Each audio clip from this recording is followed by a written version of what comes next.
Okay, so we will start with today's session. I'm audible to everyone.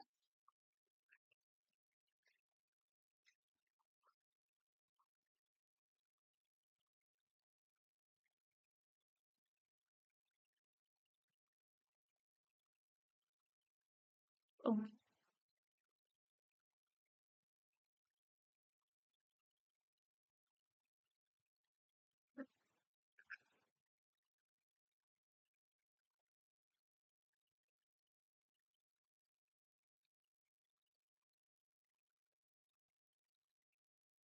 my screen is visible, right?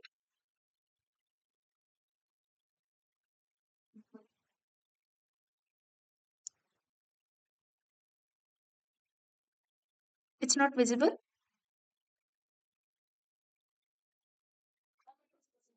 Okay, okay, thank you.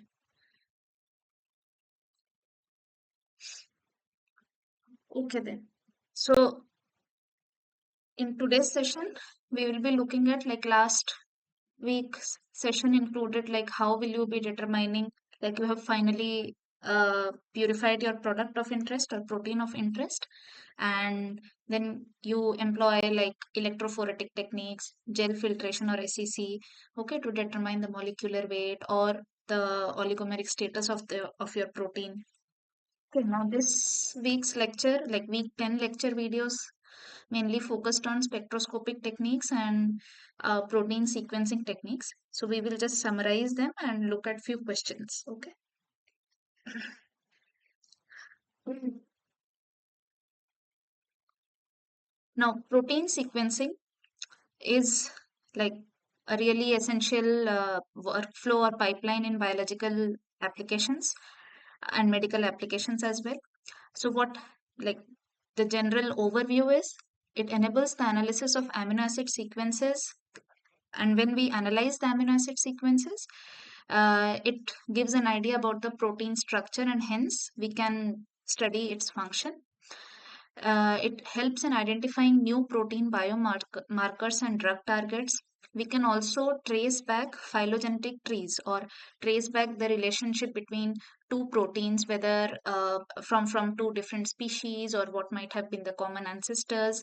Okay, to understand the evolutionary link between different species and the protein sequence or gene sequences. Okay, and identification of orthologous and paralogous proteins. We will look eventually what these are, and it also helps in extrapolating the functions of unknown orthologous proteins. Orthologous proteins are basically in two different species having a very past or ancient common ancestor. Okay. So if we are sequencing the protein from the amino acid sequence, we will get to know, we can actually, if we have common ancestors, or we get to know, okay, there is similarity in the sequence of amino acids from a protein, suppose from mouse and from human. Okay, then uh, we need to find something. We didn't know the function of the particular protein from human, but and when we try to look at like when we see the sequence similarity, it has highest sequence similarity with a protein found in mouse. So from the function, like if we know the function of that particular protein, that like how it functions inside mouse, then we can get to know about the possible functions of that protein, which has a similar sequence, amino acid sequence in humans. Okay, what kind of functions it might be performing in the human body. Okay, this is just an example. Okay, maybe in the next like next session we can look at how to exactly look at protein sequences. How do you really find out, okay, this particular amino acid sequences has these many similar sequences in these many different species. Okay, so we can look at that in the next tutorial session. Now when we talk about orthologous versus paralogous genes, so orthologous genes are the homologous genes. Homologous means they have any kind of homologous species or homologous organs. We have read about homologous organs and all, or homologous homology in evolutionary terms.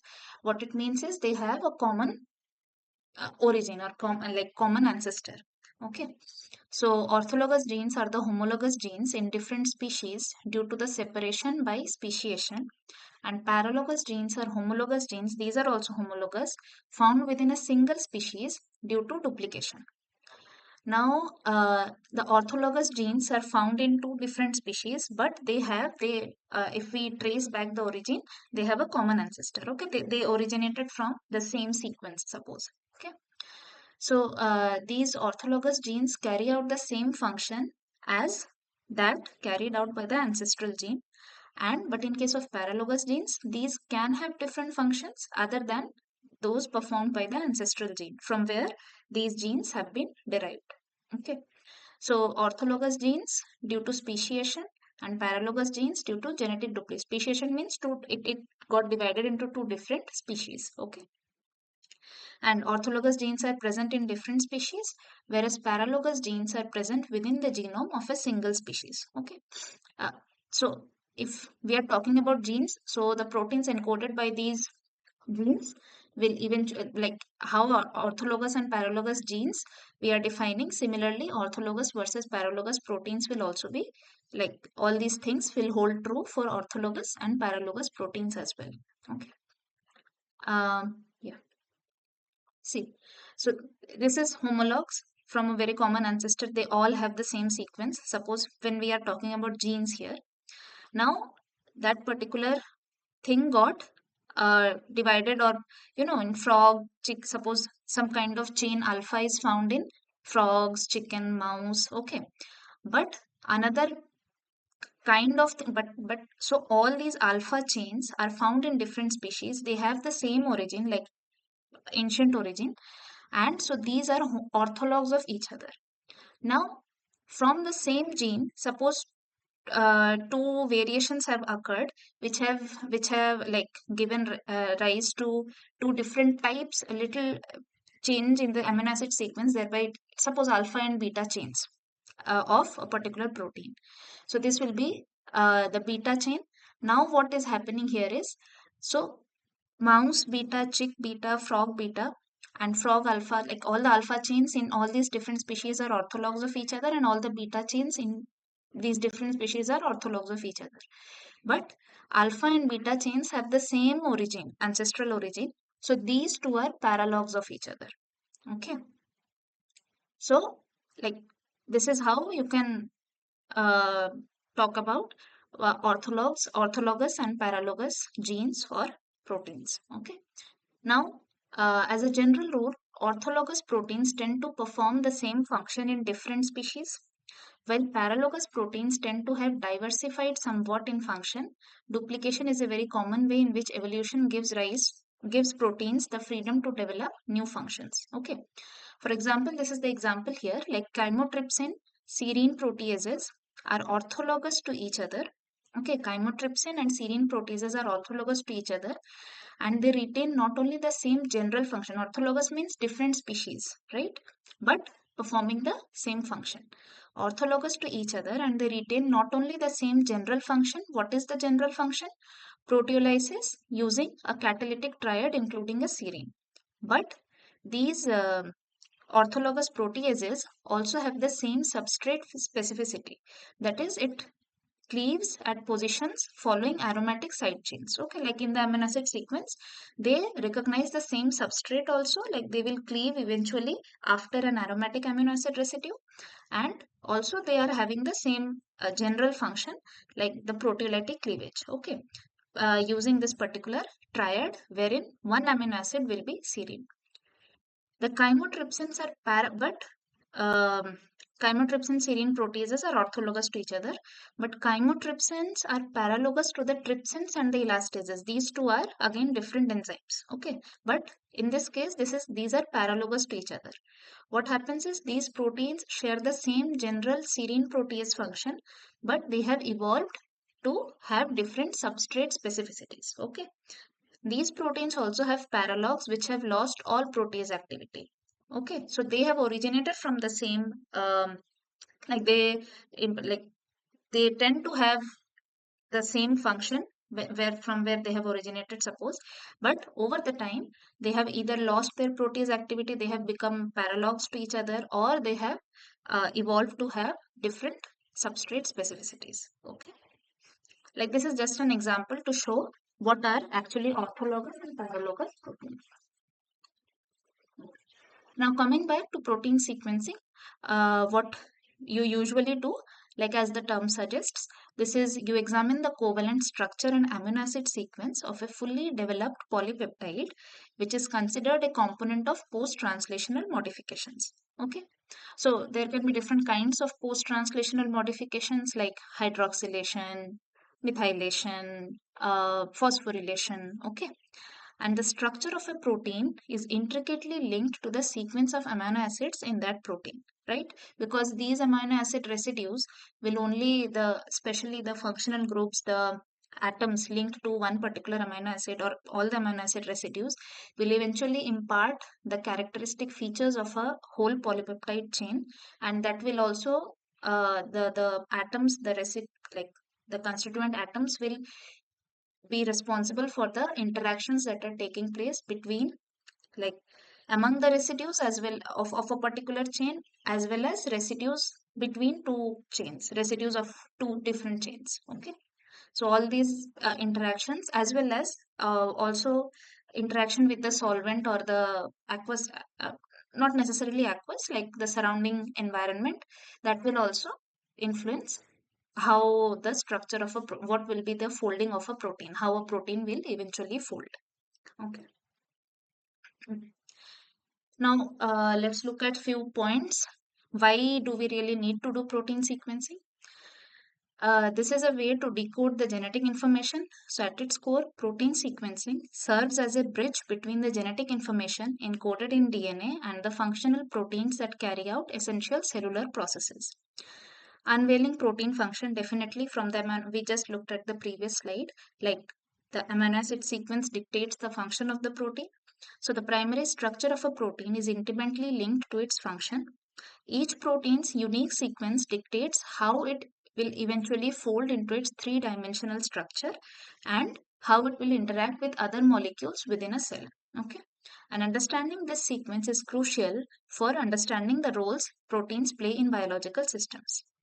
Then protein sequencing can be implied in biotech field as well, wherein it can be used in the design and production of various biopharmaceuticals, enzymes, and genetically engineered proteins. If we are precisely getting the sequence of the amino acid of a particular polypeptide or a protein, then we can play around with the sequence and eventually synthesize or engineer molecules, or like engineer biomolecules or substances of our interest, or for whether it's for medical purpose or industrial purpose, etc. The same thing what I was talking about, protein sequencing plays a pivotal role in personalized medical field, wherein it enables the identification of genetic mutations and variations, like in sickle cell anemia, right, that are associated with diseases, allowing for the development of tailored treatments and therapies for individuals. And definitely like basic for fundamental research studies, for fundamental knowledge, structural biology insights, before researchers can like dive deep into or delve into the 3D structures of proteins, tertiary and quaternary structures, they must first determine the primary structures through protein sequencing.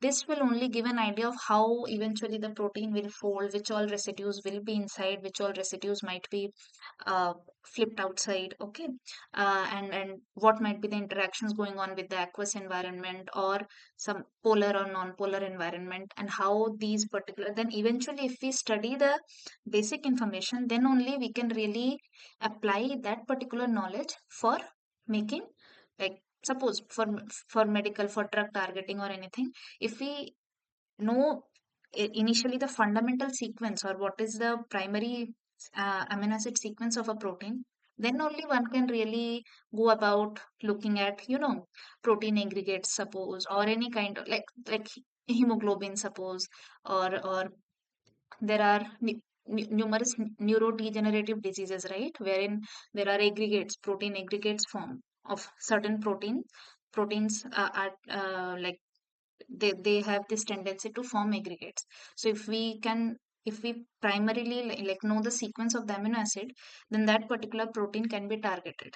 Okay, so that if we make certain changes to the sequence of the protein, or we introduce certain modifications, then the interactions that are um, giving it the tendency to really aggregate amongst themselves, it will, those interactions can be hampered. We can play around with the sequence of the protein.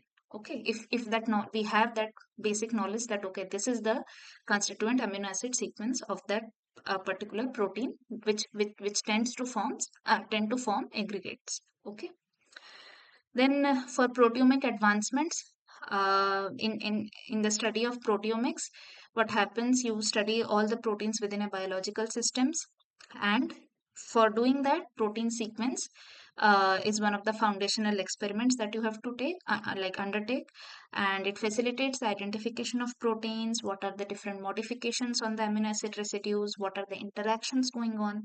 Okay, uh, within the molecule, as well as like what are the inter as well as intramolecular interactions that are going on, which helps researchers unravel complex cellular processes and signaling pathways. Okay, so it is important in basic research. Okay, okay. Now before you have to, you really go into uh, identifying the sequence or primary sequence of the protein. The very first thing is, proteins are folded into uh, like tertiary structures, right? And suppose each subunit, within the subunit there are interactions going on, and between two subunits also there are interactions going on. So suppose there's two cysteine residues are there, which is like sulfur containing moieties, and they are basically SH, but the two cysteine residues tend to form disulfide bonds. Okay, so you have to disrupt these intermolecular or inter-subunit interactions, so as to really break the protein down, or break the overall structure of the protein down into the primary structure. Okay, so how do you do that? For breaking the disulfide linkage, because disulfide linkages will interfere with the complete sequence procedure, because it doesn't allow the release of cleaved amino acid from the peptide chains. Okay, now, so there are two different approaches. One is, you see there is this performic acid. What happens? You add this acid will oxidize, like S will have an O attached here, and these two cysteine residues won't be able to form a disulfide linkage again. Okay, or so one is, in the first approach, protein is oxidized with the performic acid to produce two cystic as or cysteine residues. Okay, these two with S attached to O atom. Okay. The other thing is, other approaches using reducing agents like dithiotritol or beta mercaptoethanol. Okay, BME. What happens here is, this is the disulfide linkage. You add a reducing agent like DTT or beta mercaptoethanol.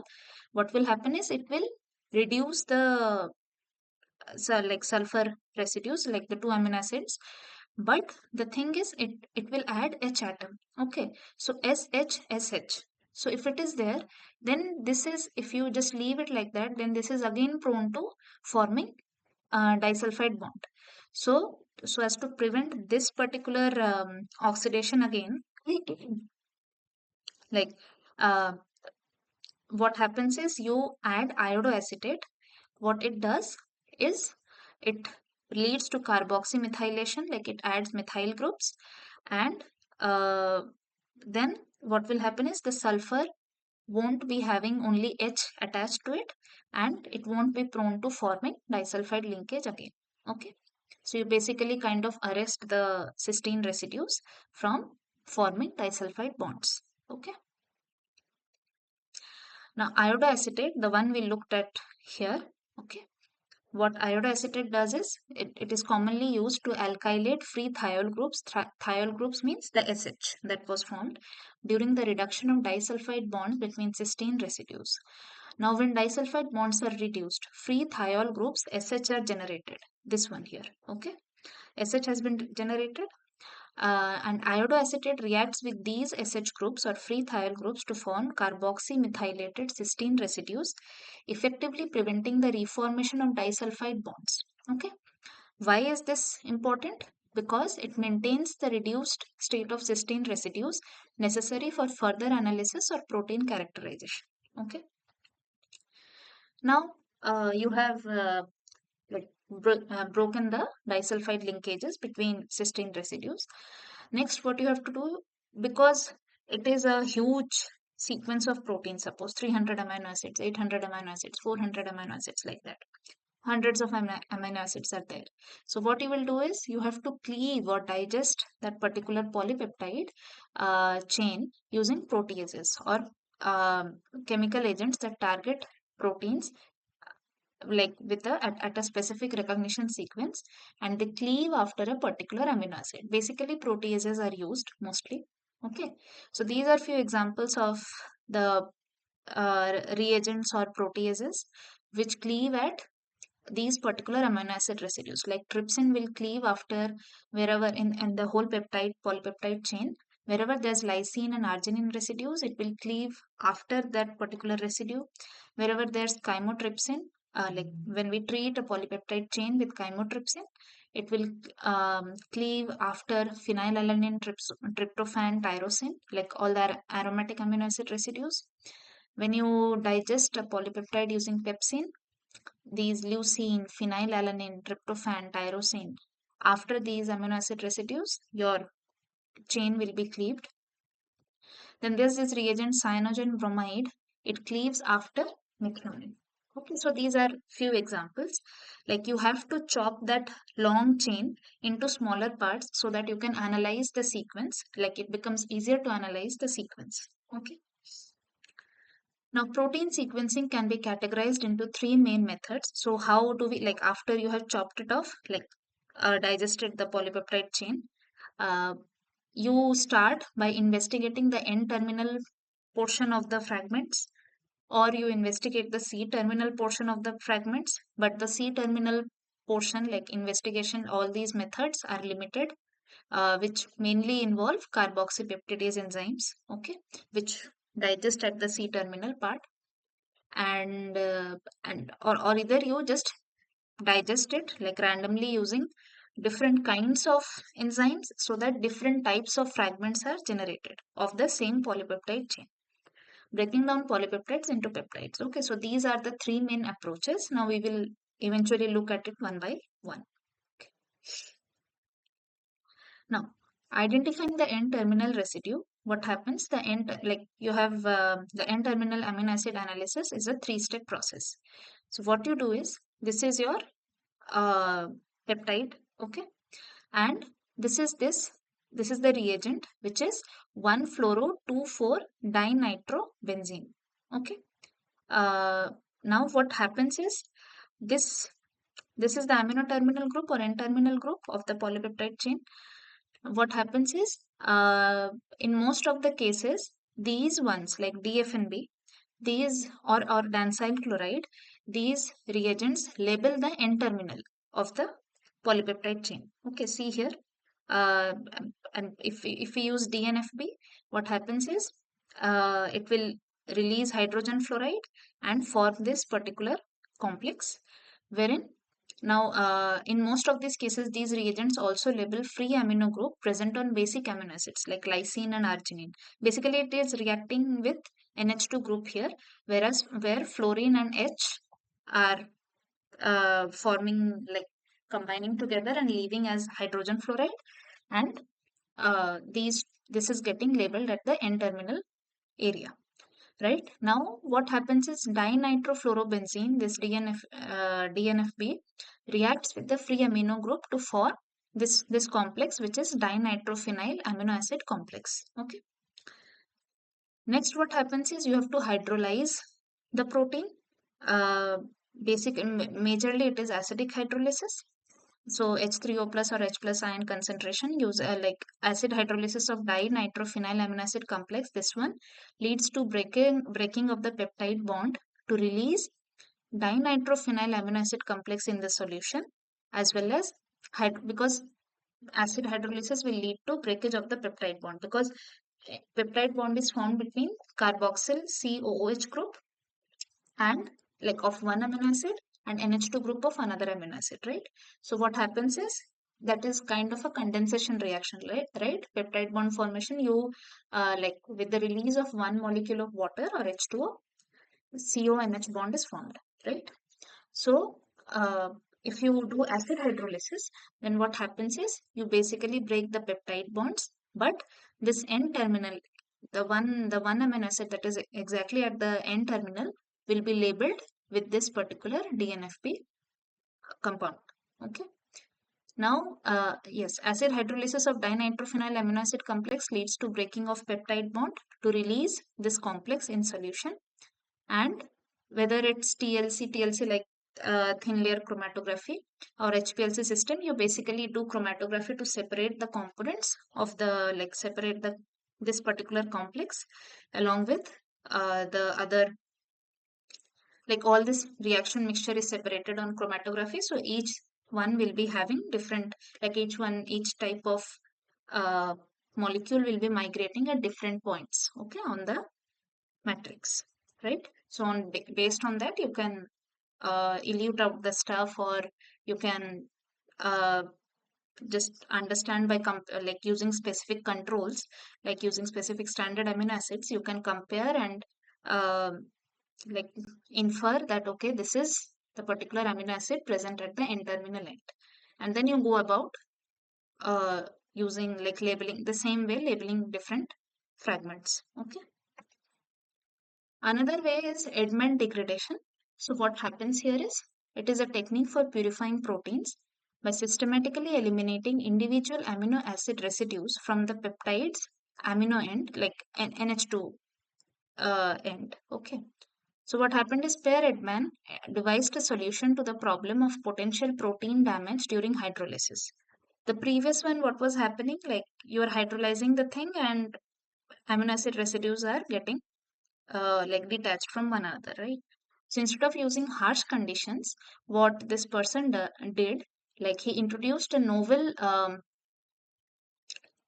labeling and cleaving approach by adding phenyl isothiocyanate, this residue, phenyl isothiocyanate, a phenyl thiocarbamoyl derivative form with the N terminal. So this phenyl isothiocyanate compound will react with the NH2 group, okay, of the amino acid.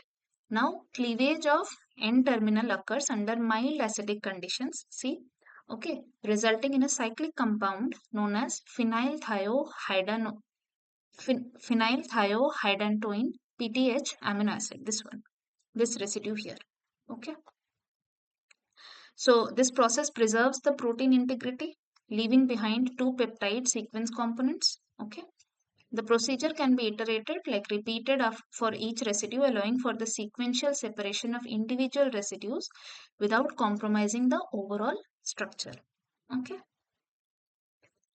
Now, Edmond degradation, where is it really useful?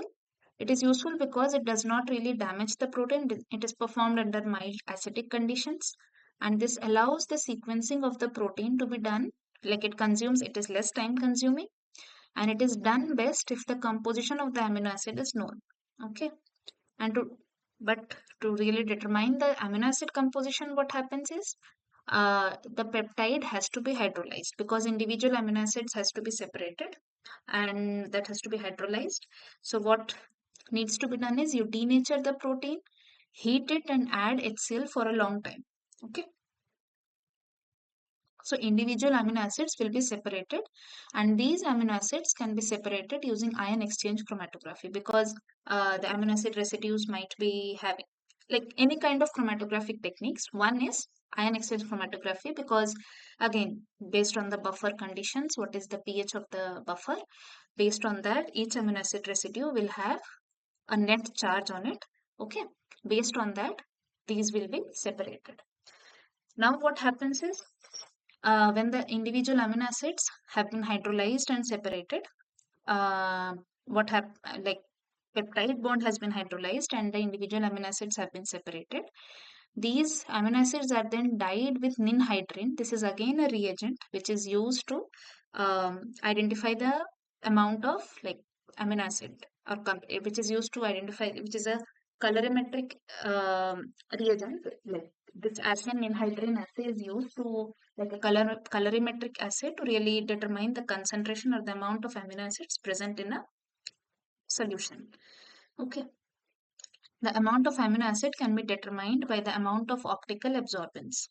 So this way the composition but not the sequence can be determined. Okay. So now, yes, now individual amino acids can be separated, and then like how much amount is there, that can be uh, deduced from this particular ninhydrin and hydrolysis, separation by chromatography, all these things. But then what is the sequence? Okay, what like which amino acid exactly comes after which amino acid, what is the simultaneous like order of the amino acid uh, joined, like linked together, that we won't really be knowing from here, like from hydrolysis and ninhydrin experiment. So just looking like diving little deep into ninhydrin test, what happens is this is used to check whether a given analyte contains amines or alpha amino acids. Okay. Just-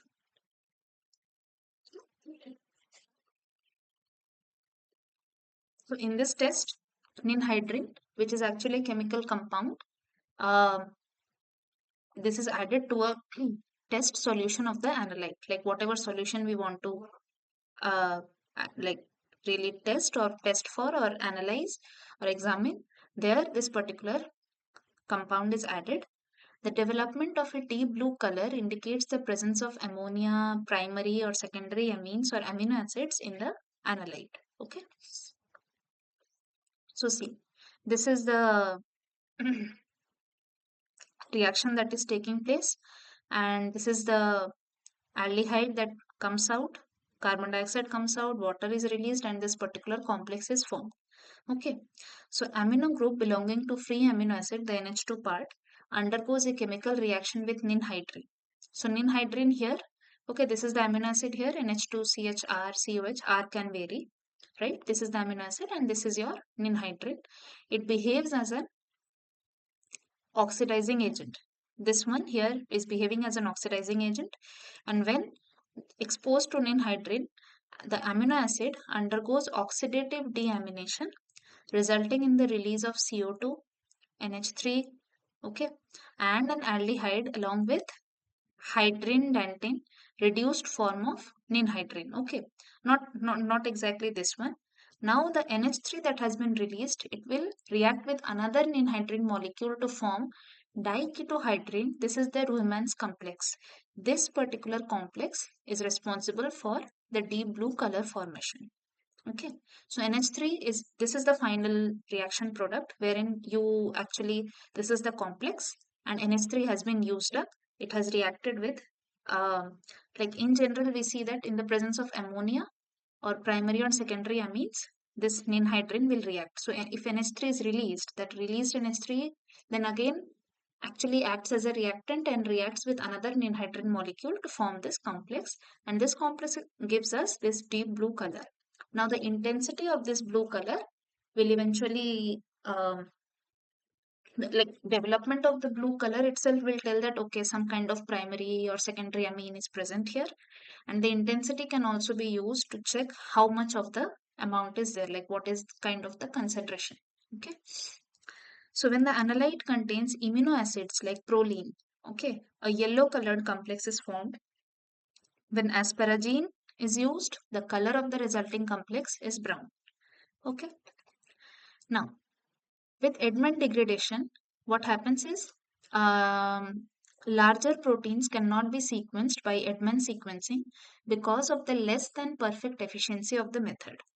So what people usually do is a strategy called divide and conquer, basically digestion of the fragments, like the long polypeptide chain, you digest it into smaller polypeptides or smaller peptide chains, successfully cleaves the larger protein into small practical amino acids. Practical as in like practical in the sense of counting or sequencing the stretch of the amino acids. Okay. This is done by using a certain chemical or enzyme which can cleave the protein at specific amino acid residues, just like we saw in the table, like trypsin, chymotrypsin, cyanogen bromide. Okay, like all these reagents. So the separated peptides can be isolated using chromatographic techniques, and then they can be sequenced using the Edman method because of their smaller size. Okay. So Edman method was again basically labeling the NH2, like N-terminal part of the polypeptide chain. Now, in order to put together all the sequences, now you have different peptides are there. You have, okay, uh, like, you really have uh, identified the amino acid residues of each peptide chain. Now, uh, like in order to put together all the sequences, a method of overlapping peptide is used. So what happens is the strategy of divide and conquer followed by Edman sequencing is used again a second time, but using a different enzyme or chemical to cleave it into different residues. And this allows two different sets of amino acid sequences of the same protein but at different points, right?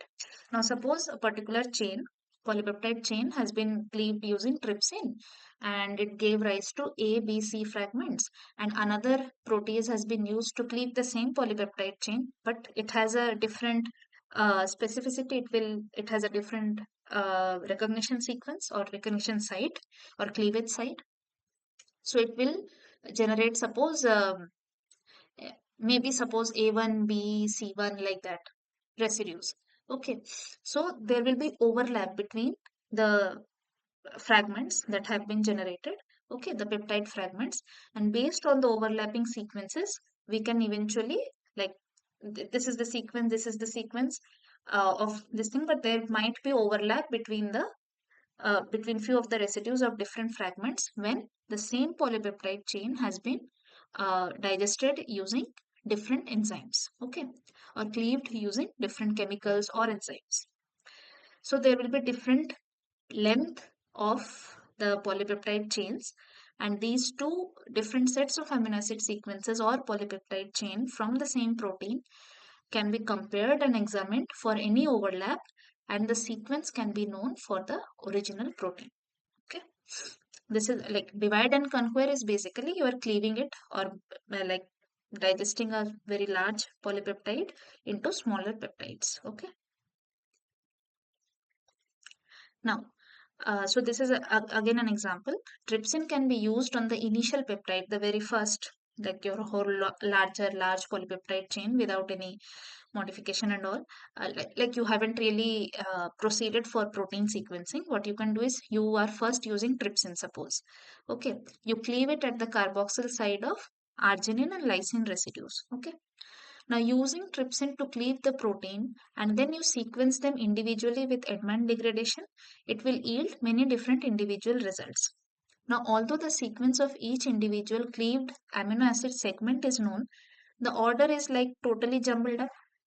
But then you are using chymotrypsin, another protease or another peptide cleavage enzyme, peptide cleaving enzyme. This actually digests at the carboxyl side of aromatic and other bulky nonpolar residues. Okay, so the fragments that will be generated after chymotrypsin digestion will be different than those generated using trypsin digestion. So the sequence of chymotrypsin digested segments will have some sequences that will overlap with each other. So these will overlap with those of the trypsin, and so these can be eventually overlapped to find the original sequence of the initial protein. But this overall method is actually having the major limitation in the analysis of large sized proteins, like more than 100 amino acids. It becomes extremely tedious. Just imagine like how many overlaps there can be, like multiple, like false positives also, right, in terms of the overlapping segments, overlapping amino acid residues. Okay, because also uh, like for larger sized proteins there can be secondary hydrogen bond interference. There can be other weak intermolecular bonding like hydrophobic interactions, mainly non-covalent interactions might be there, which we cannot really predict properly. So only the linear sequence of a protein can be properly predicted. when the sequence is really small. Okay. And for the C-terminal residues, not many methods are developed for C-terminal amino acid analysis. The most common one that we looked at is using carboxypeptidase to release the C-terminal amino acid and test the solution in a time-dependent manner. Okay. Now you have analyzed the C-terminal and terminal residues. Suppose you have identified the amino acid residues. Now you have to order the peptide fragments. What we saw, like you are using different protein cleavage or cleaving reagents or enzymes or like other like cyanogen bromide we looked at.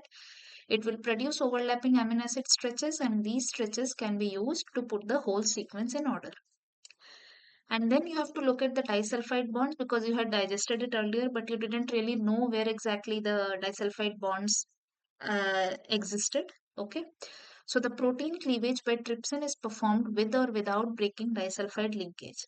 Amino acid sequence analysis of the fragments will provide the site of the disulfide bond, right? Wherever there is that thiol group, that is the possible site of a disulfide bond formation.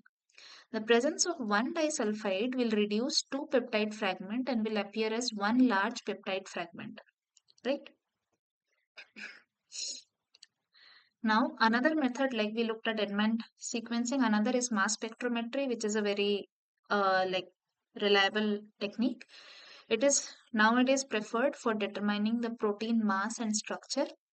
It involves ionizing the whatever protein like polypeptide chain that has been given inside the chamber, accelerating, and then you ionize a particular charge is imparted onto the fragments, and you accelerate the charged particle into a mass analyzer, and based on the mass as well as the like individual charge that has been attained on the fragments, the movement through the um, that is the like the tube or the through which these particles get accelerated, that will be differing based on the charge and mass of the particular fragment that has been generated and ionized.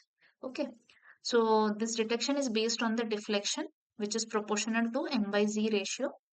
In sample introduction methods, and now mass spectrometry is like has many kind. There are many kinds of mass spectrometry depending on what is the method being used or what is the ionizing method being used. Okay, so based on that, there can be different kinds of mass spectrometry, but overall the idea remains the same. That like they are ionized, they are imparted a particular charge. The fragment like these are fragmented, imparted a particular charge, and their movement through the tube, or they are accelerated and detected on a particular detector based on their mass to charge ratio. Okay. So the sample introduction methods include diffusion or liquid injection or laser desorption for large proteins. Okay. Like in laser desorption, what happens? It is basically Marley like matrix associated laser desorption technique, wherein what happens is there is a matrix and your protein molecules are there, and when you um, like irradiate the matrix with a particular laser of a particular wavelength, it will energize the thing, and so your matrix will be ionized, things will be released eventually, and your ionized moieties or fragments will be eventually accelerated through the tube and detected by the uh, detector and analyzed eventually. Okay. So there's one form called LCMS, which employs electrospray ionization. What happens is it is again, it can identify biological molecules, it can differentiate between stable isotopes. Okay, it is like quite sensitive and accurate, and it is important in clinical biochemistry, competing with traditional methods like liquid chromatography and immunoassays. Okay, like this is one type. Another is quadruple mass analysis. Again, it selects ions based on different M by Z ratios, and it employs collision induced dissociation to fragment the selected ions and trap it and detect its movement.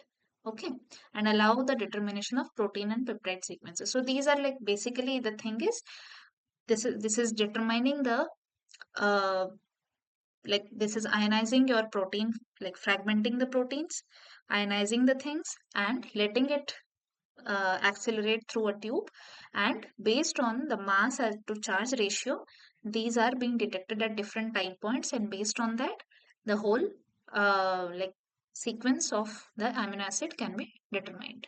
Okay, or mainly the mass of the amino acid can be determined. Now mass spectrometry is there.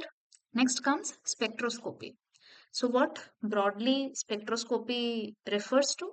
It is where we study the interaction between matter and electromagnetic radiation. Okay.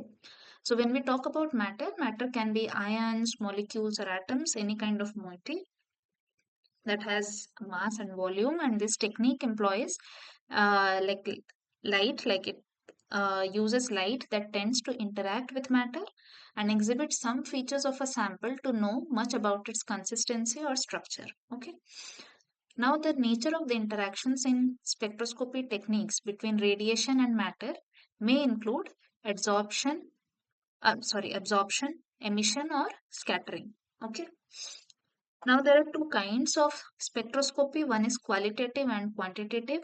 Like as the name suggests, qualitative technique actually will study the radiation that has been absorbed or emitted by an atom or molecule, and can give an give information about the identity of the molecule in question. Okay, and it can be quantitative again. This will give information about the number, like how many atoms or how many such molecules are there which are absorbing or emitting certain amount of radiation. Okay, so based on that, spectroscopic techniques can be qualitative or quantitative. Now here, what really is an electromagnetic radiation? So this is the direction of propagation of the radiation, and your electric field and magnetic field are perpendicular to the direction of propagation of the radiation, as well as these are perpendicular to each other. So this is what is an electromagnetic radiation.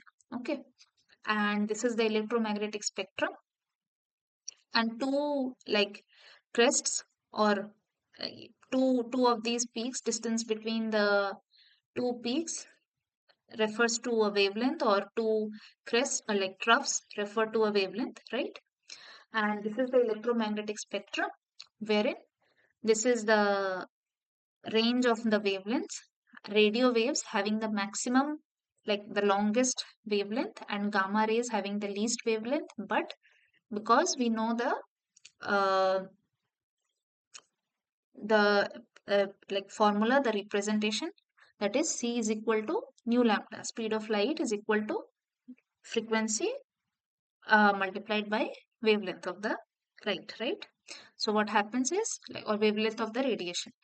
Now, so wavelength, so this means frequency is inversely proportional to the wavelength.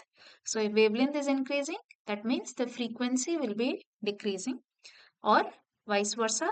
These gamma rays, X-rays have like really high frequencies, but the wavelength is really small. Okay, that means there will be, like, if this is a radio wave, then multiple times gamma rays will be passing through this particular same wavelength, right? And then you have, okay, in the decreasing order of uh, frequencies, gamma rays comes first and radio waves comes at the last. And then you have this is the UV visible region. Okay, visible region is where you are able to see. Okay, this ranges from around 400 to 750 nanometers. Okay, and so again, there are three principal branches. This will be principal branches of spectroscopy. Okay,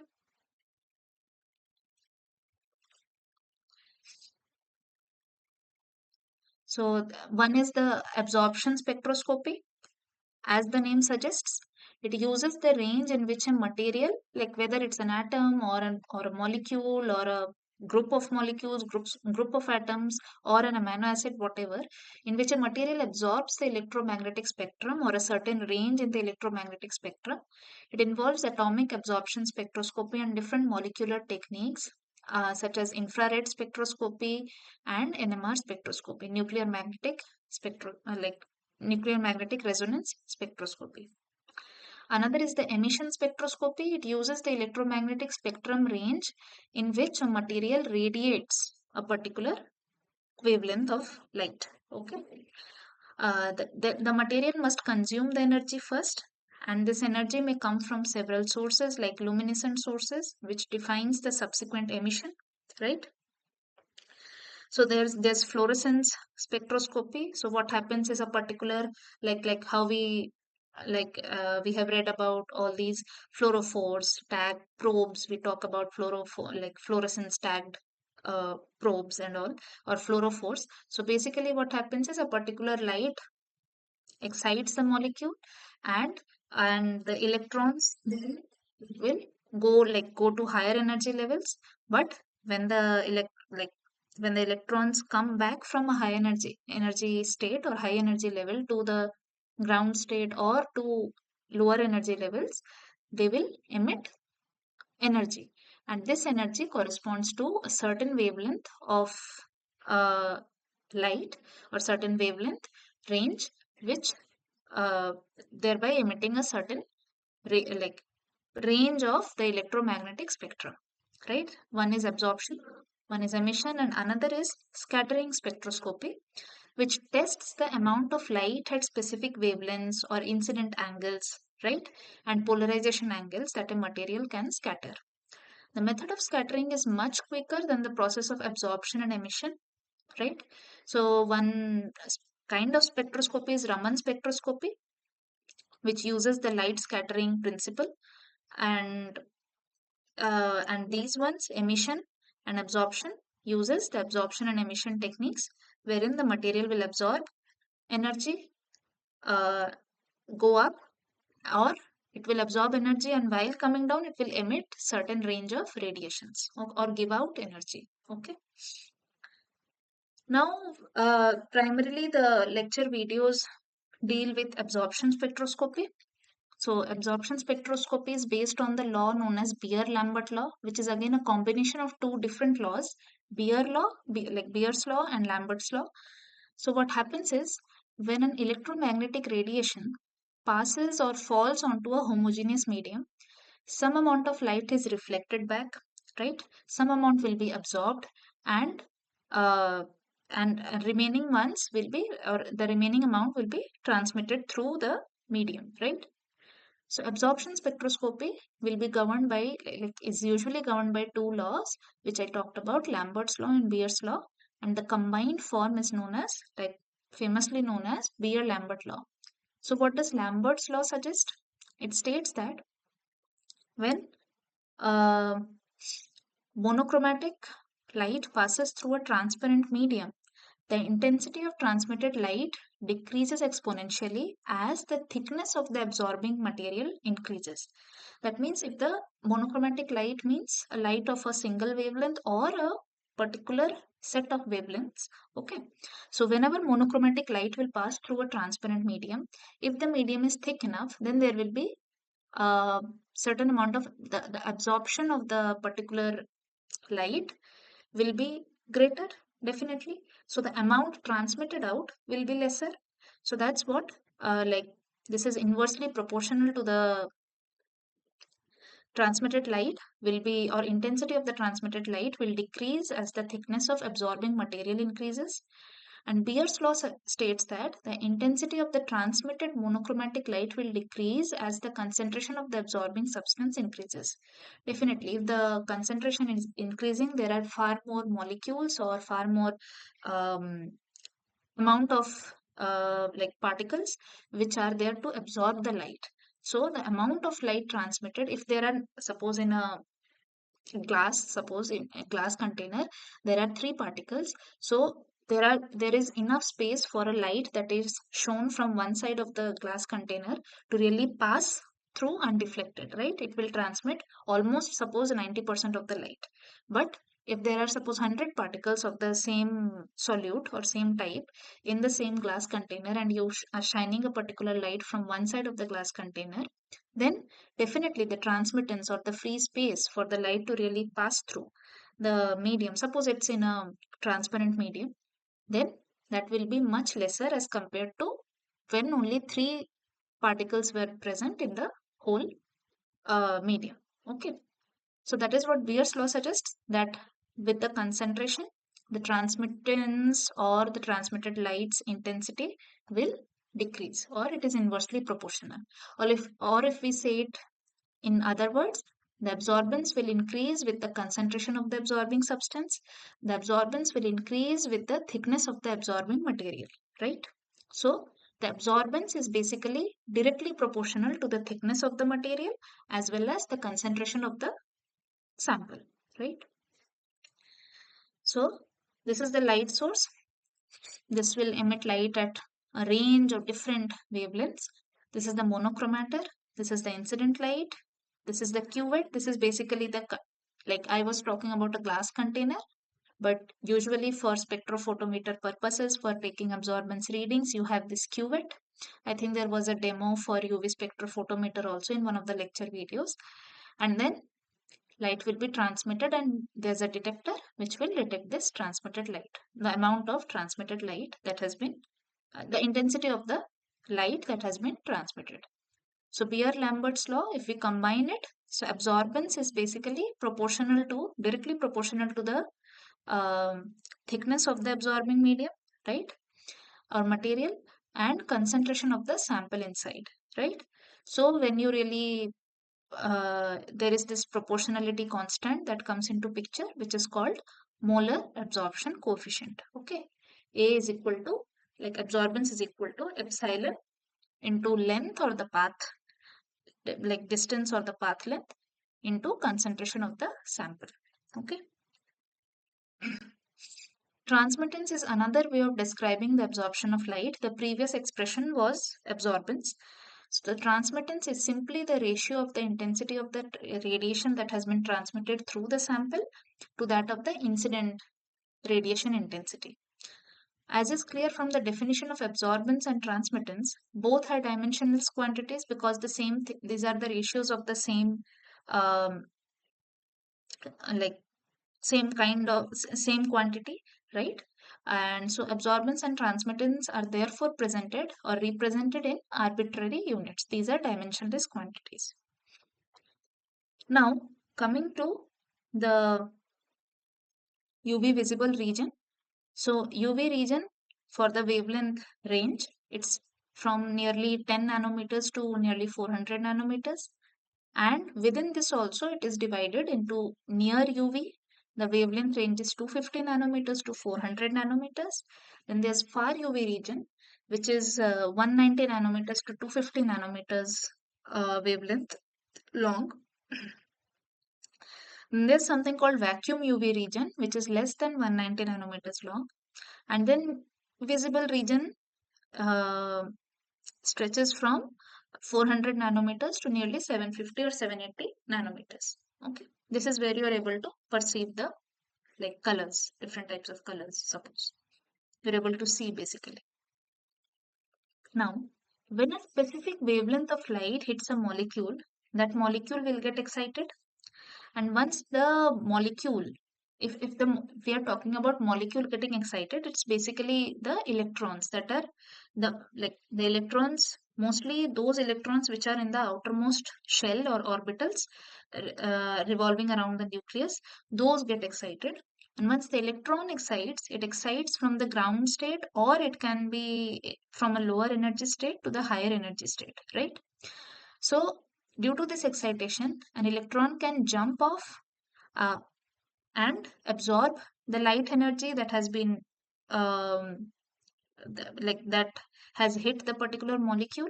It will absorb light energy because electrons in the orbital at a lower energy state utilize energy to move to a higher energy level.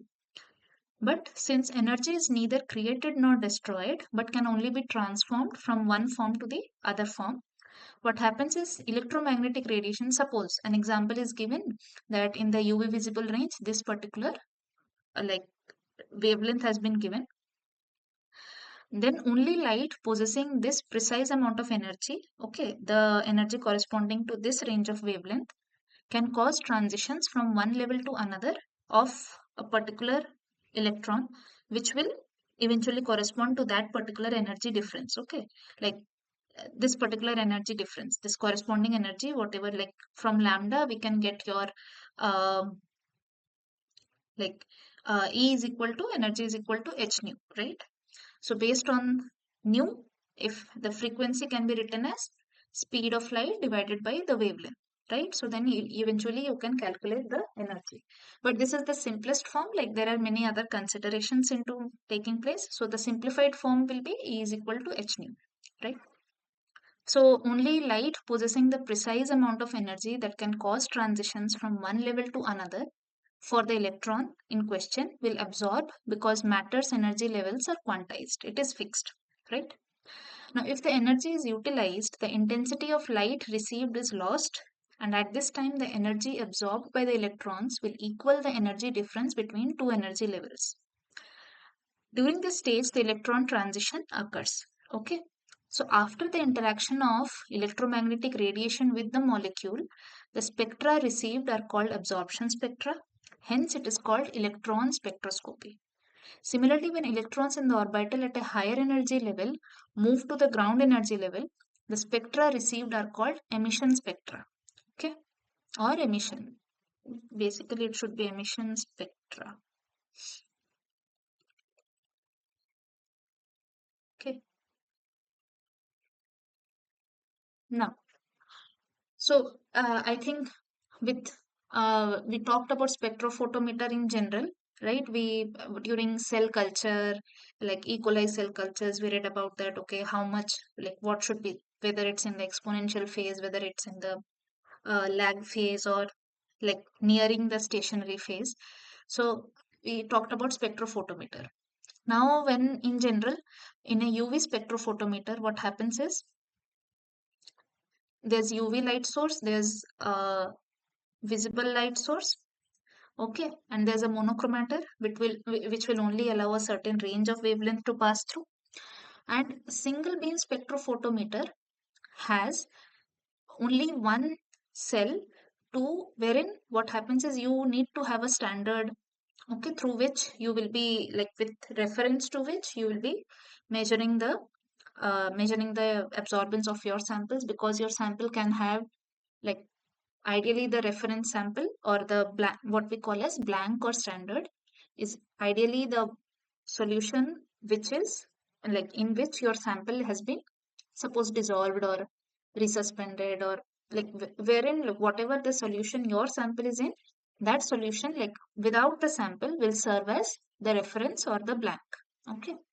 But in case of single beam spectrophotometer, what happens, the light enters the instrument through an entrance slit, okay, is collimated and focused onto the dispersing element, typically a diffraction grating, and the light of desired wavelength is selected here through the monochromator and impinged on the sample.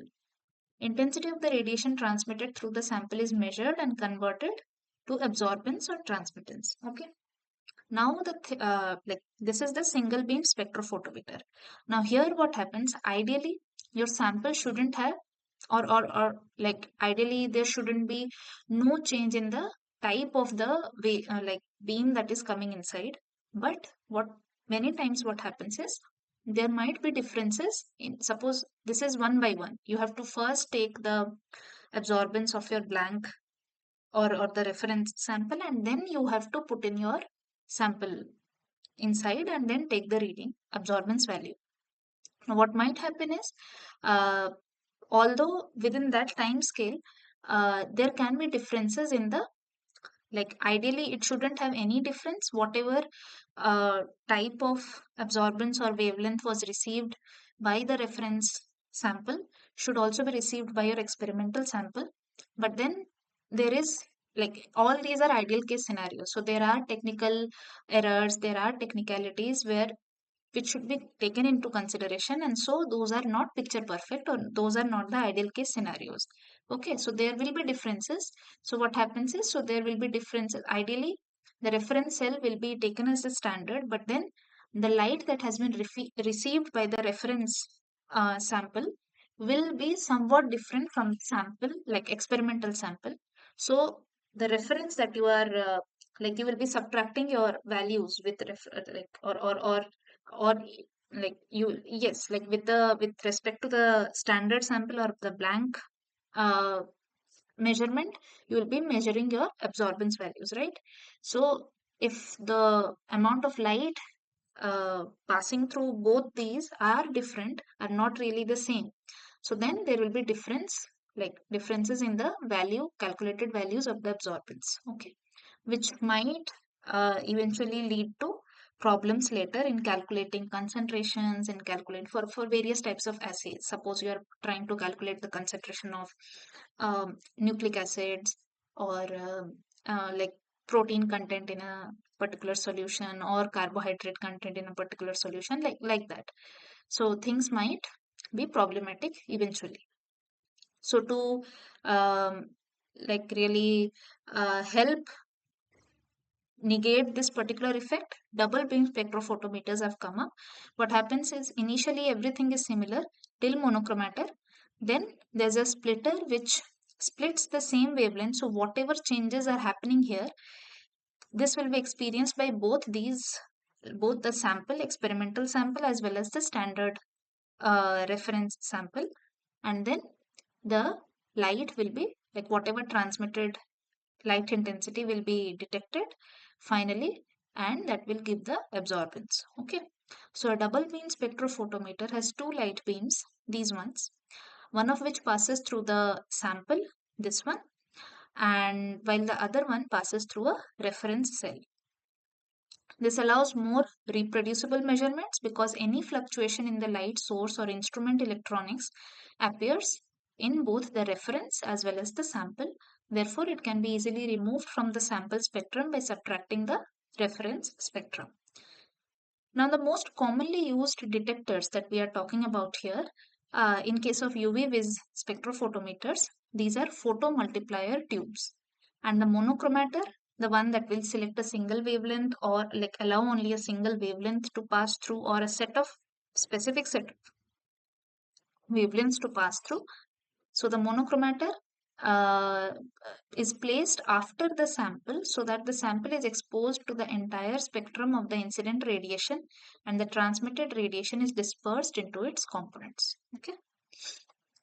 Now, we talked about photomultiplier tubes, right? So the PMTs function, these tubes function via the photoelectric effect. So what happens in photoelectric effect? Like the electrons are emitted after a threshold energy level is like from the surface of metals, like certain types of metals after a threshold energy level is reached, right? So electrons are emitted from certain types of metals as a consequence of their absorption of a photon of light energy, such as visible or UV light. Now the tubes function, like PMTs function by a photon striking the first dynode. Now in case of photomultiplier tubes, we use the term dinodes, which are basically electrodes only, which are capable of emitting electrons whenever photons or ions hit the surface or hit the electrode. Okay. So these electrodes release electrons. Like there are multiple electrodes kept one after the other. Now the first electrode, it is hit by the photon of light, okay, light energy, and then this chain, like electrons are released like one after the other along the electrode and progressively at higher voltages, and then this causes an electron cascade down this electrode chain or dynode chain until the electrons hit the anode, which generates the electrical charge.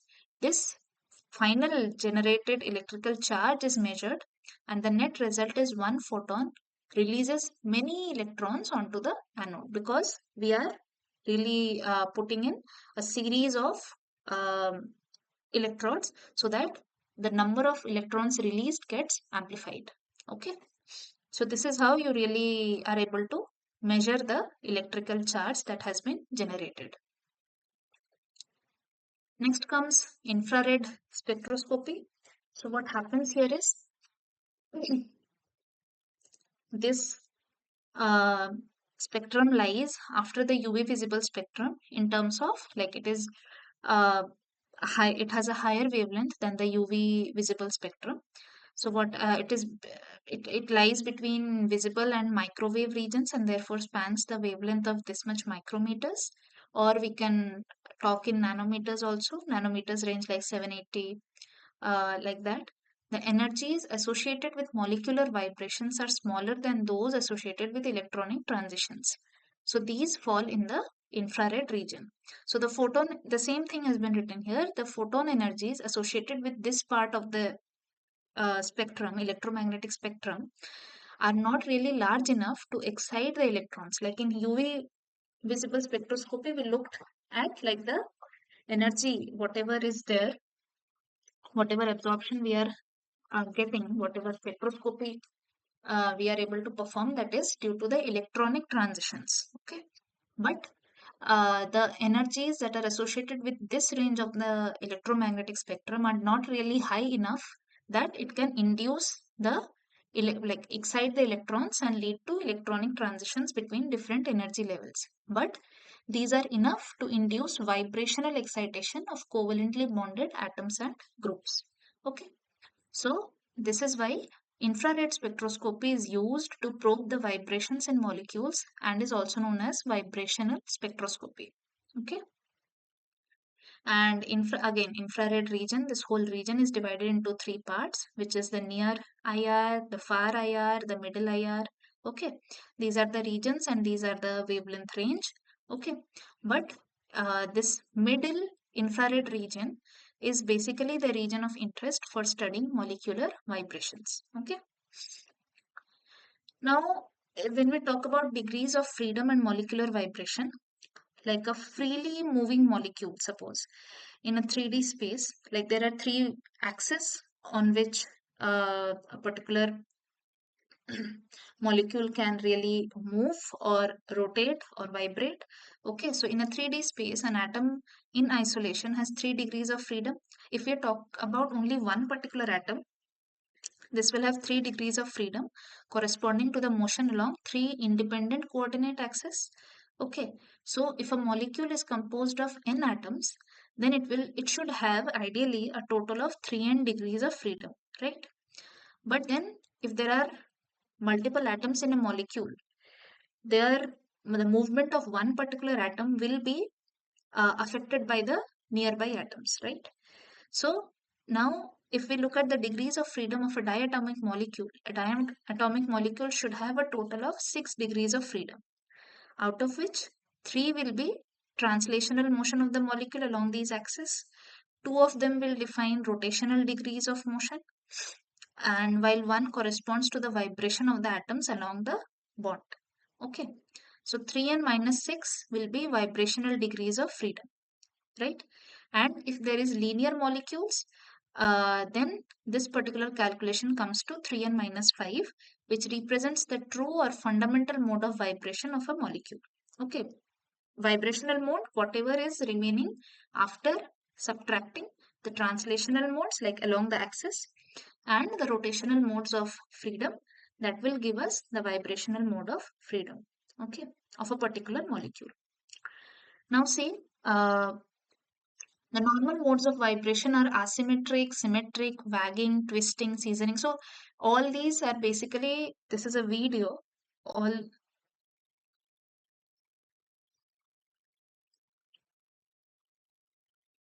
see here. So these are basically how the things are happening. Symmetric stretching means if there is, this is the thing, like both the molecules are moving equivalently at covering the like at the same angle and moving towards the same, like covering equal distance. But asymmetric is, see, there is, it's like one is covering more distance than the other, right? And then there's wagging here, then there's twisting here, like one is moving the other way. Then there's scissoring here, like scissor movement is there, how to um, like parts are coming together. Okay, and then there's rocking. Rocking means you basically do like this, and scissoring means you are like how we operate a scissor, and this is the wagging. Okay, so this is how the movements take place.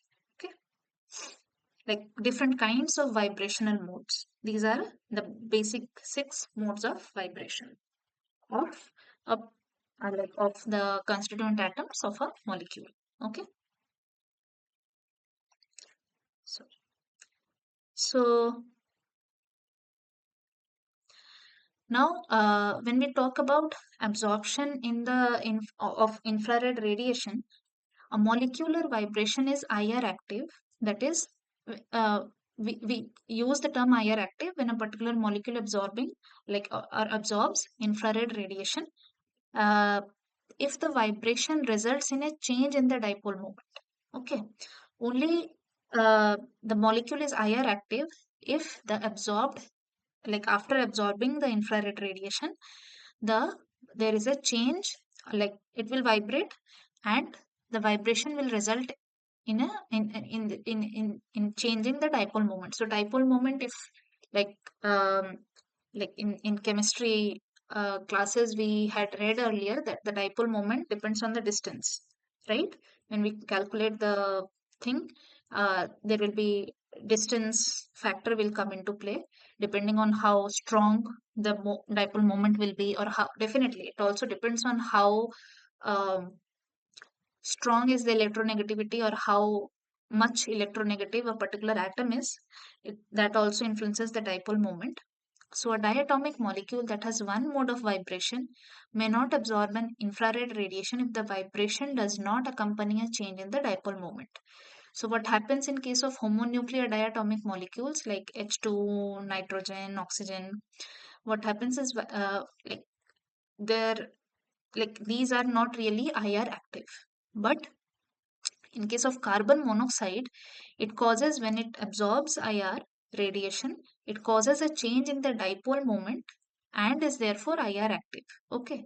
Vibration of a bond involving two atoms that have large electronegativity difference is usually IR active, because see, oxygen is highly electronegative, whereas carbon has, as compared to oxygen, it has like really less electronegativity. Okay.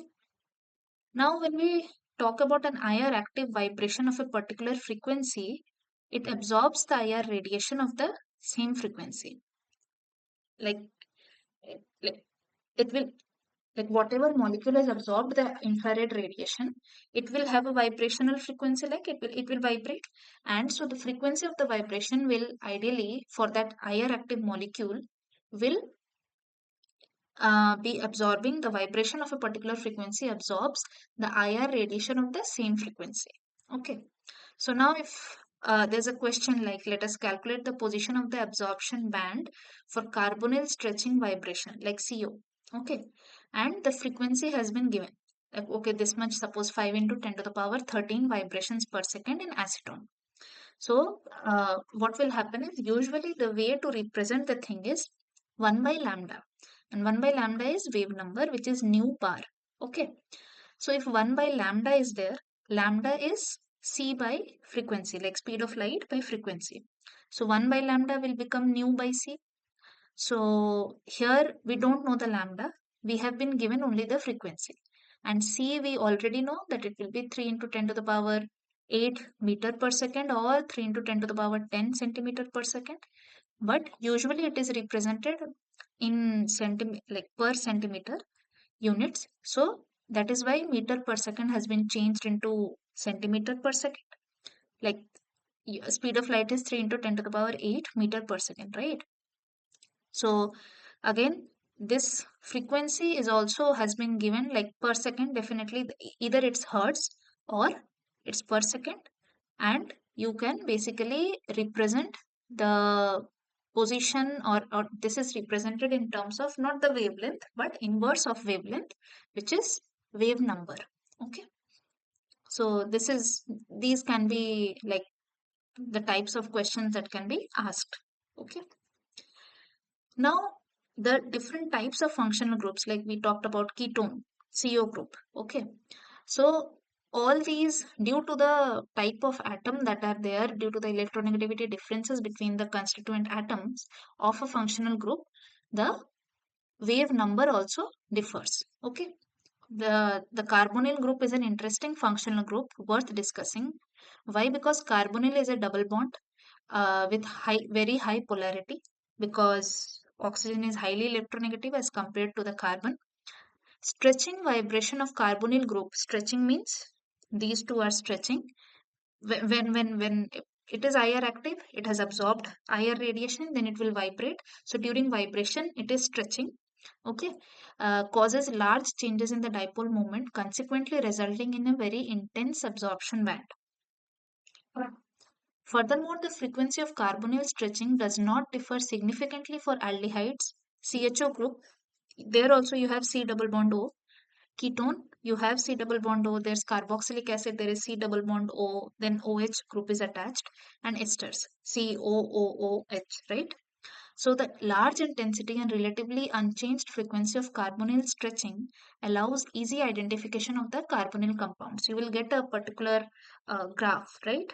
A particular characteristic curve for absorption, like IR active molecules absorbing IR radiation, right? But carbonyl compounds, that is what has been said here, like because there is quite a good difference between the electronegativities of the two atoms composing this particular group, like C double bond O.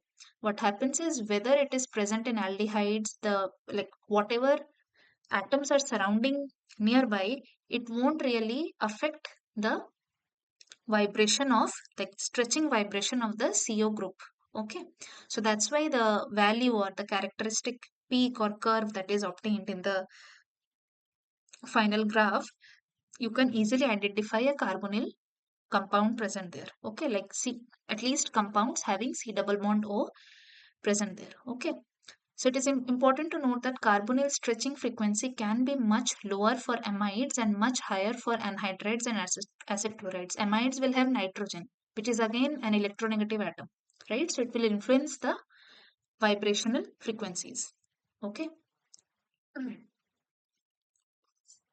So these are some of the functional groups having certain wave numbers, and these are the kinds of atoms in question and the bond between them, and what is the wave number, like characteristic wave number in the like vibrational frequencies, or like represent wave numbers in the infrared region when these actually absorb IR radiation. Okay, these are the frequencies or vibrational frequencies these particular atoms show. Okay, or groups in the molecules show. Now let us come to the question answers. So, which part of the electromagnetic spectrum has the longest wavelength?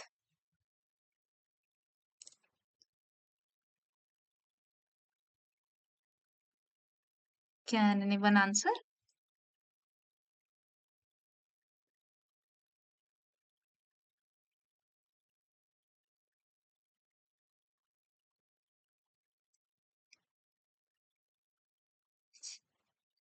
So, when we talk about longest wavelength, it will having the least energy. So, the answer will be radio waves. Okay, option A.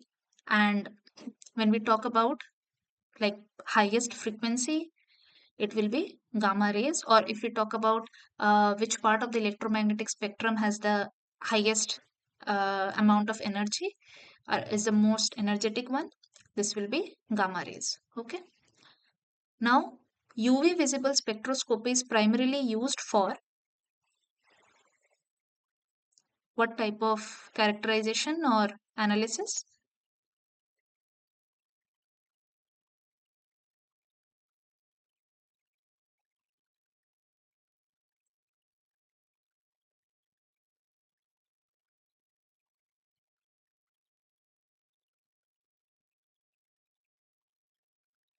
Can anyone try and answer?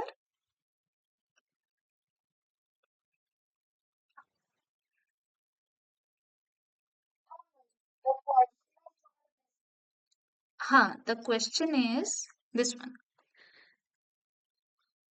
Sorry, I told the answer. So UV visible spectroscopy is primarily used for.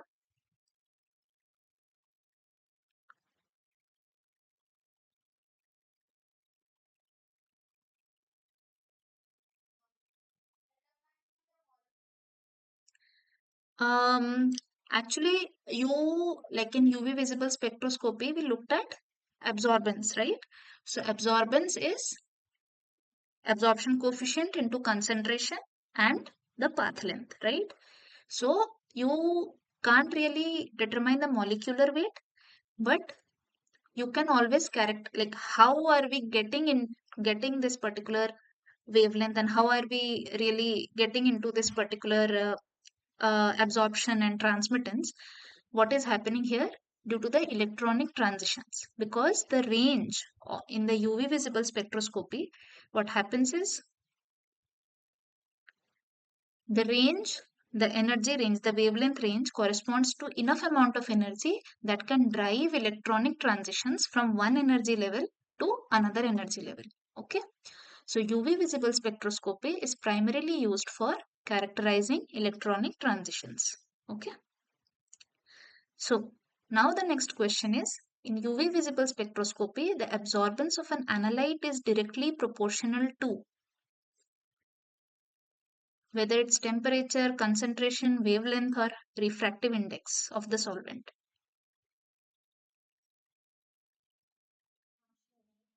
Yes, the concentration. Like, and also, is there anything else that it is directly proportional to the absorbance?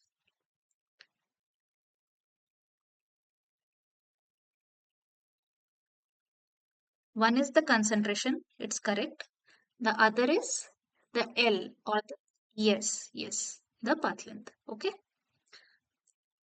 So now, which type of atomic or molecular processes are typically measured using UV visible spectroscopy? It is kind of similar question like before. So yes, yes. And actually the second one will be like vibrational transitions for, not transitions, like vibrational movements. Yes, yes, yes. So which spectroscopy method among the following is suitable for identifying functional groups?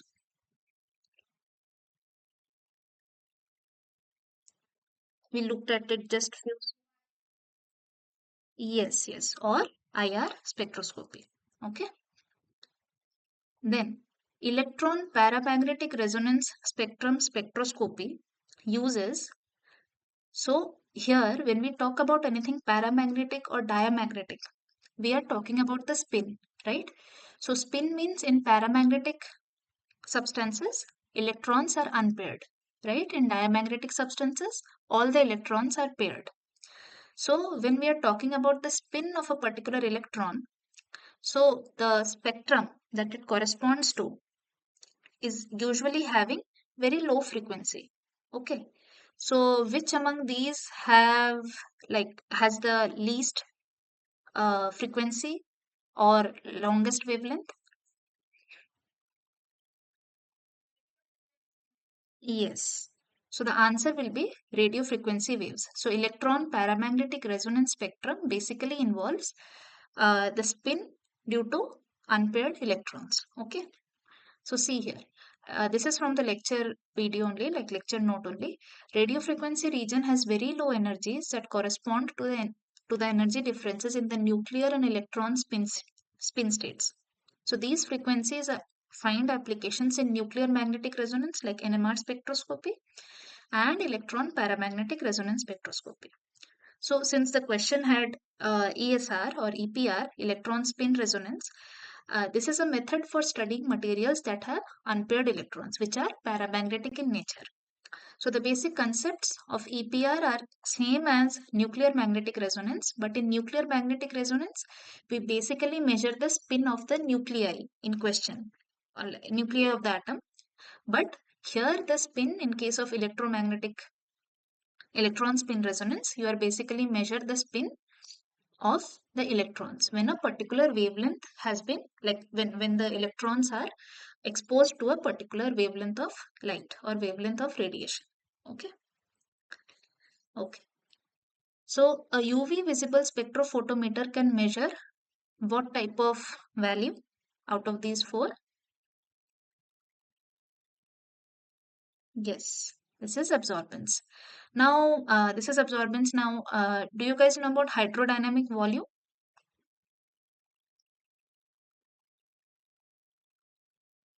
So in hydrodynamic volume, what happens? This is the uh, like in simple words, hydrodynamic volume refers to the effective volume of a particular molecule, or suppose a protein. If we talk about hydrodynamic volume of a protein or an amino acid, or any kind of particle, is basically the effective volume occupied by the particle in an aqueous solution or in a solution, keeping in mind the hydration shell or the like water molecules that are attached to it, that are covering the particular particle.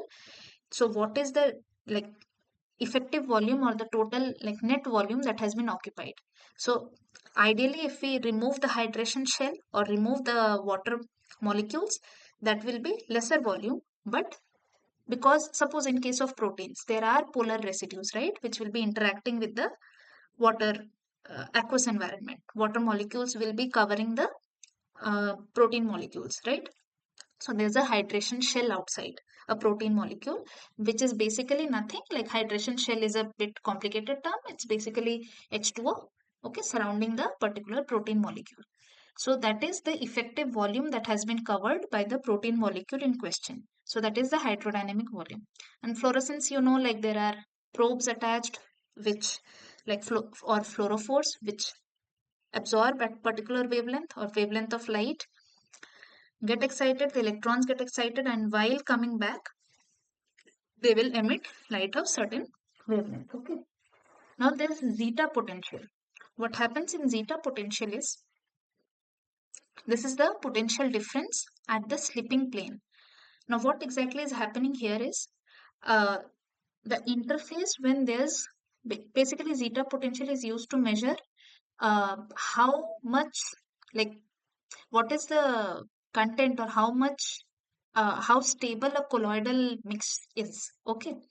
So zeta potential is the plane, like the plane in question, the slipping plane in question is the interface which separates a mobile fluid, that it is mobile, it is passing through a particular solution, as in particular surface, and there's a certain part of fluid that remains stationary, that is attached to the surface.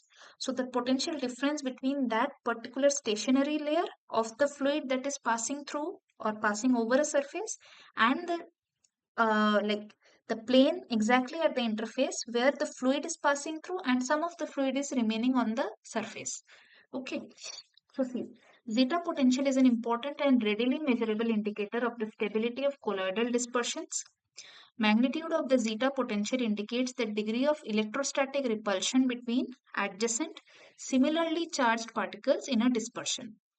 So what happens is, for molecules and particles that are small enough, a high zeta potential will confer stability. That is, the solution or dispersion will resist aggregation, because see, we are talking about like the potential difference between the same fluid, right? But one that is moving away, moving off the surface, and the same fluid will have some amount attached to the surface, right? So the like compositional like the composition of the particular fluid in question, the molecular composition or atomic composition of the fluid in question will be same. The charge distribution will be same. So there will be repulsion. Now if there is like if the particles are small enough in that particular fluid we are talking about, then so the effective repulsion should be high enough. Otherwise, if the repulsion is not high enough, then the particles will tend to aggregate, because they will try to come nearer to each other and thereby forming an aggregate.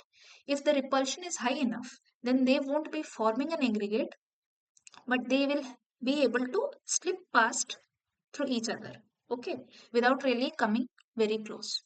All right. So for molecules and particles that are small enough, a high zeta potential will confer stability.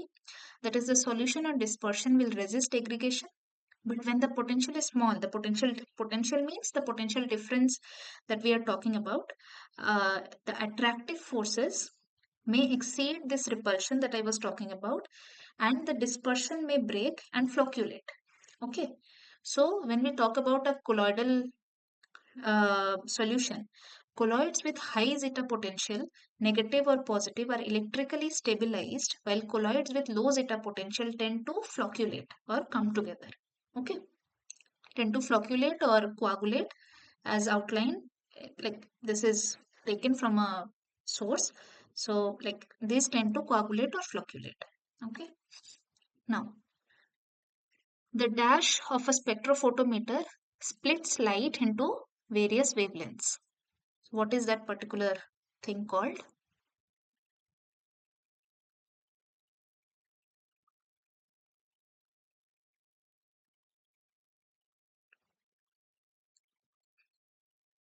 So if you remember, there's a monochromator which selects a particular wavelength of light to pass through. Okay, which allows a particular wavelength or particular range of wavelength of light to pass through out of multiple wavelengths available. So dash what reagent stops the reformation of disulfide bonds? Yes. So, but like dithiotritol, beta mercaptolithanol, both of these are like reducing agents, but iodoacetate has to be added so that the SH like free thiol groups are not there. And what is the other, if you guys remember the other kind of acid which was used to directly, like there is no need of iodoacetate there, like you can directly modify the S group, like directly break the disulfide bond. There was performic acid, okay, which was directly changing, like breaking the disulfide bond. And another way is to use these reducing agents, which will change the SS bond to SH free SH groups, and then iodoacetate will carboxymethylate and prevent the formation of like free thiol groups will be methylated, and uh, there won't be like thereby preventing the formation of disulfide linkage. Now we'll how many degrees of freedom does a diatomic molecule have? We looked at the formula 3n. Okay, so answer will be yes. Now see, when we talk about degrees of freedom, it is basically the number of variables which are required to describe the motion of a particle correctly. Now, for an atom moving in a 3D space, three coordinates are adequate, x, y, z. Okay, so its degree of freedom is 3 and its motion is purely translational. Translational means along the axis, a linear kind of motion. Okay, now if we have a molecule made of n atoms or n number of atoms, the degree of freedom becomes 3n because there are three coordinates, three axes, x, y, z, and each atom has 3 degrees of freedom. Okay, so 3 into the number of atoms in a molecule or entity. Furthermore, since these atoms are bonded together, all the motions cannot be translational. They won't be really moving freely along a straight line, right? Like exactly along the axis. Some can become rotational, some others can vibrate. Okay. So for the non-linear molecules like H2O, okay, H2O is like O here, H atoms are like this. It's a bent structure, right? So all the rotational motions can be described in terms of rotations around three axes. Again, rotations can be either around x axis, y axis, or z axis. The rotational degree of freedom is 3 again. And the remaining, what happens here is 3n minus 6 degrees of freedom will constitute the vibrational motion. 3 from the rotation around 3 axis, rotational degree of freedom is 3 because there are 3 axes. Translational degree of freedom is 3, but the rest constitutes the vibrational motion, which gives 3n minus 6 for a non-linear molecule. But when we talk about a linear molecule, the rotation around its own axis, it is a linear molecule, right? It is either lying on, suppose, x-axis or y-axis or z-axis. So the rotation around its own axis won't be any rotation, right? Because it will leave the molecule unchanged. So when we talk about degree of freedom, it means that when it is rotating or translating or like showing some movement, some kind of movement, whether it's vibrational, whether it's translational, whether it's rotational, there is uh, like like the state changes. Okay, it is not exactly the same kind of state, whether in terms of relative positions of the atoms, okay, in the molecule. So the overall molecular bonds or the distances or those remain unchanged if the rotation is around its own axis in case of a linear molecule. But for a non-linear molecule, these can differ, thereby giving us 3n number of 3n degrees of freedom, out of which vibrational motion, out of which three are along the like in general the translational degrees of freedom. Then there's rotation around three axes that should be considered. Okay. But in case of linear molecule, you have only two rotational degrees of freedom because molecule is linear. It will lie on either of the, like along one of the axis. Okay. So there are freely two rotational degrees of freedom for any linear molecule, thereby leaving 3n minus 5 degrees of freedom. Okay. So 3 translational degrees of freedom along XYZ axis, two rotational degrees of freedom. This is we are discussing about linear molecule. So overall you have how many vibrational degrees of freedom remaining? This will be 3n minus 5. Okay. Okay. This is the same question that we had discussed. So this is 10 to the power minus 13. Okay. Sorry, 10 to the power 13. Okay. The position for the absorption band for carbonyl stretching vibration, we have the frequency here, and it is represented in wave numbers, which means 1 by lambda, right? So if it is 1 by lambda, the expression comes to frequency divided by speed of light. Okay. So the answer will be, what will be the answer? Frequency is given. You know the speed of light. So what will be the answer? Option? Aha.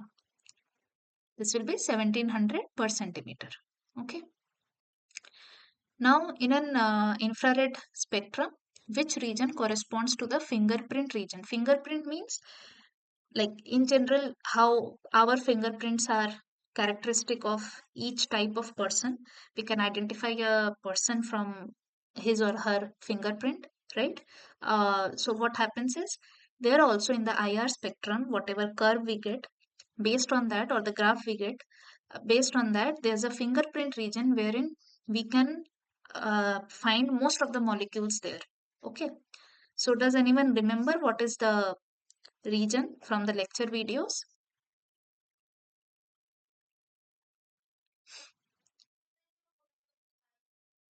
Uh, okay, no, it will be much a little lower than that. It is 1500 to 400, or in some places you will find like 2000 to 700, like that also. The range will be there. So what is this region basically? This region is notable for the large number of infrared bands that are found there and many different vibrations, because IR is basically vibrational spectroscopy. So this will have characteristic uh, peaks in this particular region, in this particular fingerprint region, wherein C single bond O, C single bond C N single bond stretches, CH bending vibrations, and some bands due to benzene rings are also found in this region. So the fingerprint region is often the most complicated and confusing region to interpret because there will be many peaks there. Like if you remember in the lecture videos, like suppose peaks are coming, like uniform peaks are there, like single peaks are there, but suddenly in the fingerprint region, there is like a, like how you see a heartbeat kind of thing, like much complicated than that.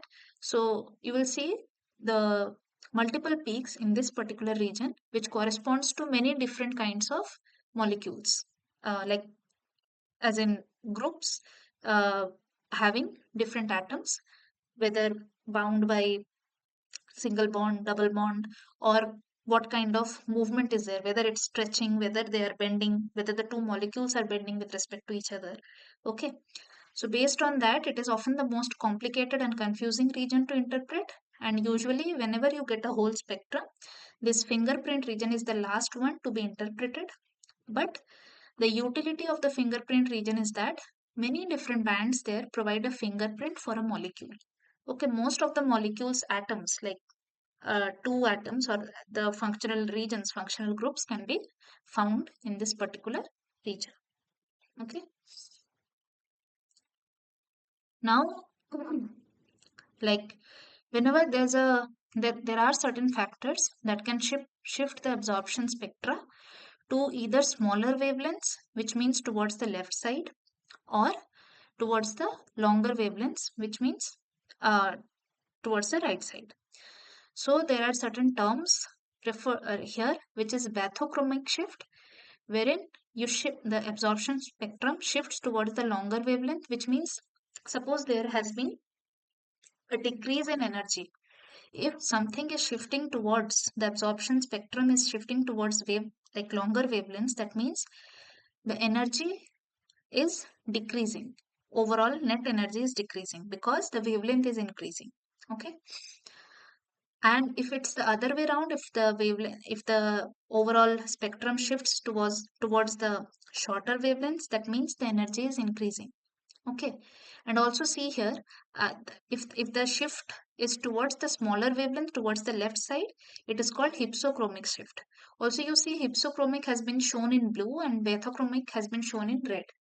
So if you remember the colors, when a white light is split into 7 colors, it is Vibgyor, right? So R is the one, red light is having the longest wavelength, okay, and blue light is having the least wavelength. So that is why the shift towards shorter wavelength or higher energy uh, spectrum is called blue, either hypsochromic, or this is very commonly called as the blue shift. Okay, shift towards the shorter wavelengths, and shift towards the longer wavelengths is also called as red shift. Okay, and then there's hyperchromic shift, that is increase in the absorption intensity, that is this peak, that is the net, this thing increases, the peak increases. Or there is hypochromic shift, a decrease in the absorption intensity, the peak comes down. Okay, so then it is hypo means lower down, hyper means there is higher absorption. Okay, so the same thing here, like based on this, then last two questions are there. One is a hyperchromic shift is, this refers to the absorption intensity. If something is hyper, that means which option will be the right one?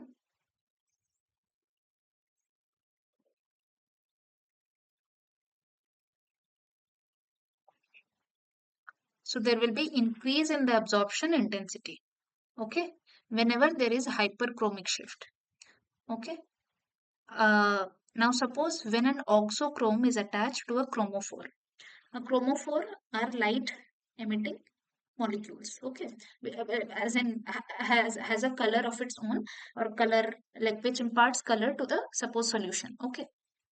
Now when an oxochrome, whenever there is this words like auxiliary, which is a helping.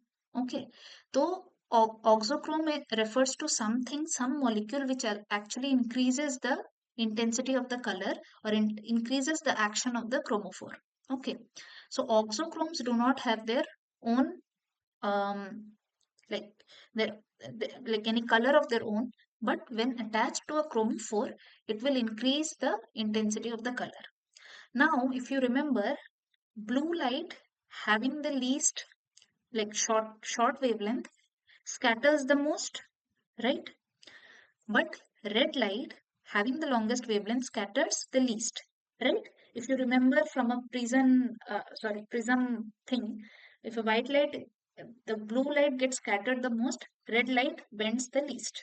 Okay, so what happens here is, if the chromophore is, the intensity of the light is enhanced, the energy is getting decreased. Okay, now if energy is getting decreased, energy is inversely proportional to the wavelength, right? So if an oxochrome is attached to a chromophore, the the energy transactions, the net energy is like decreasing. So it will, what will happen here out of the four options?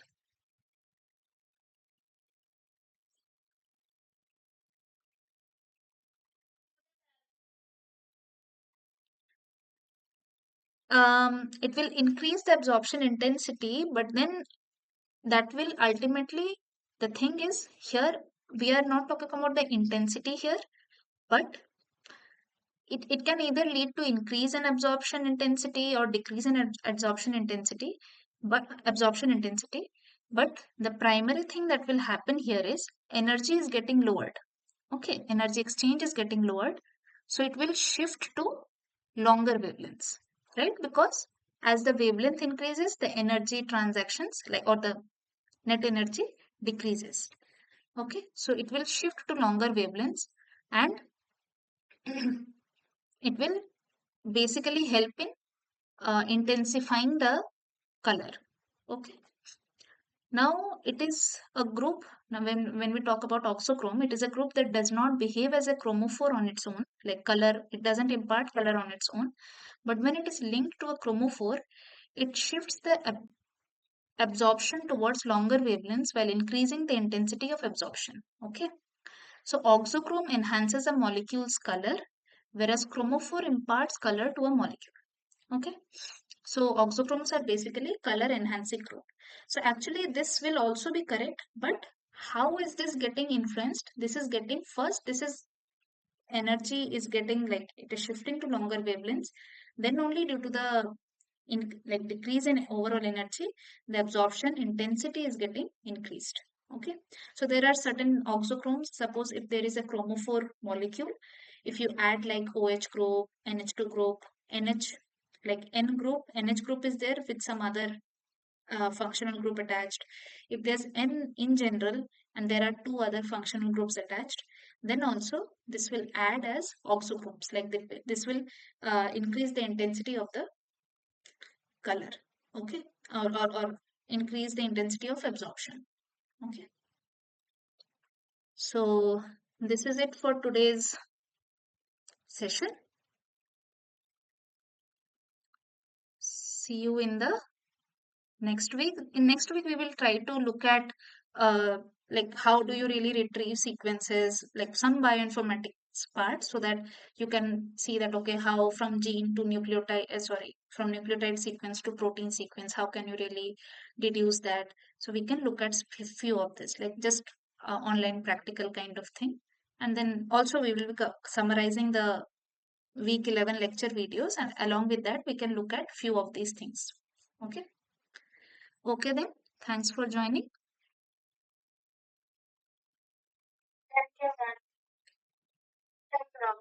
Yeah.